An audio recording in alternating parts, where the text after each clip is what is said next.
Ready ஆயிடுச்சு. சாப்பிட்டு பார்க்கலாம். ஹாய் ஃப்ரெண்ட்ஸ், இன்றைக்கி வந்து பர்மா ஸ்டைலில் நம்ம மாங்காய் சம்பல் செஞ்சு பார்க்கலாம். எப்படின்னு பார்க்கலாம் வாங்க. மாங்காய் சீசன் தான், இனிமேல் மாங்காய் அதிகமாக கிடைக்கும். அதுக்கு தேவையான பொருள் பார்த்திங்கன்னா, மாங்காய் 1, பொட்டுக்கடலை 50, 10 பல் பூண்டு, 1/4 கிலோ வெங்காயம், காஞ்ச மிளகாய் 3 வச்சுருக்கேன். உங்களுக்கு காரம் அதிகமாக வேணும்னா நீங்கள் மிளகாய் இன்னும் சேர்த்துக்கலாம். வாங்க எப்படி செய்யலான்னு பார்க்கலாம். மாங்காய் இந்த மாதிரி தோல் சீச்சு வச்சுக்கலாம். வெங்காயம் கட் பண்ணி வச்சுருக்கோம். இதில் 3/4 பங்கு வெங்காயத்தை நம்ம இப்போ வதக்கிக்கலாம். 1/4 பங்கு வெங்காயத்தை பச்சையாகவே தனியாக வச்சுக்கலாம். வாங்க எப்படி செய்யணும்னு பார்க்கலாம். நம்ம இன்றைக்கி மண் சட்டியில் தான் செய்ய போகிறோம்.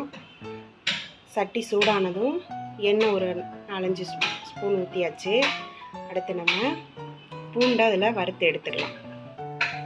எண்ணெய் சூடாகிடுச்சு. அடுத்து நம்ம எடுத்து வச்சுக்க 10 பல் பூண்டை சேர்த்துக்கலாம்.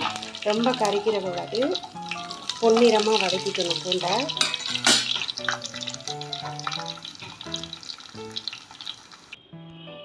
இந்த மாதிரி பூண்டை நம்ம வறுத்து எடுத்து வச்சுக்கலாம். அடுத்து அதே எண்ணெயிலே பார்த்திங்கன்னா மிளகாயை நம்ம கருக விட்றாமல் வறுத்து எடுத்துக்கலாம். நம்ம மிளகாயும் வறுத்து எடுத்தாச்சு. அதே எண்ணெயிலேயே 3/4 பங்கு வெங்காயத்தை இப்போ நம்ம கருக விட்றாமல் வதக்கணும். அடுத்த சிம்மில் வச்சே வதக்கணும். 1/4 பங்கு வெங்காயத்தை பச்சையாகவே அப்படியே வச்சிடலாம். நம்ம கருக விட்றாமல் வெங்காயத்தை பக்கத்துலேயே நின்று நல்லா வதக்கணும். வெங்காயம் கால்வாசி வெந்திருக்கு. பொன்னிறமாக வர வரைக்கும் நம்ம கைவிடாமல் கிண்டிகிட்டே இருக்கணும். இன்னும் கொஞ்சம் வெங்காயம் வேகணும், நல்லா வதங்கணும். அடிப்பிடிக்காமல் வெங்காயத்தை கிண்டி விட்டுட்டே இருங்க.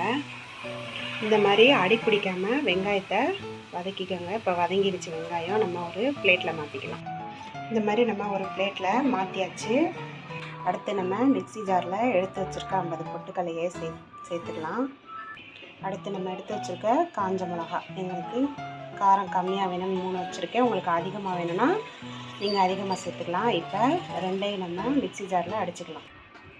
இப்போ நம்ம பொட்டுக்கடலையும் காஞ்ச மிளகாவும் பவுடர் மாதிரி அரைச்சிட்டு வந்தாச்சு. அடுத்து நம்ம சீச்சு வச்சுருக்க மாங்காயை வதக்கின வெங்காயத்தோடு சேர்த்துக்கலாம். அடுத்து நம்ம பூண்டு சேர்த்துக்கலாம். அடுத்து நம்ம பச்சையாக வச்சுருக்க வெங்காயத்தை சேர்த்துக்கலாம். அடுத்து நம்ம பொட்டுக்கடலையும் காஞ்ச மிளகாவும் பவுட்ரு பண்ணி வச்சுருக்கதை இதில் கொஞ்சம் சேர்த்துக்கலாம்.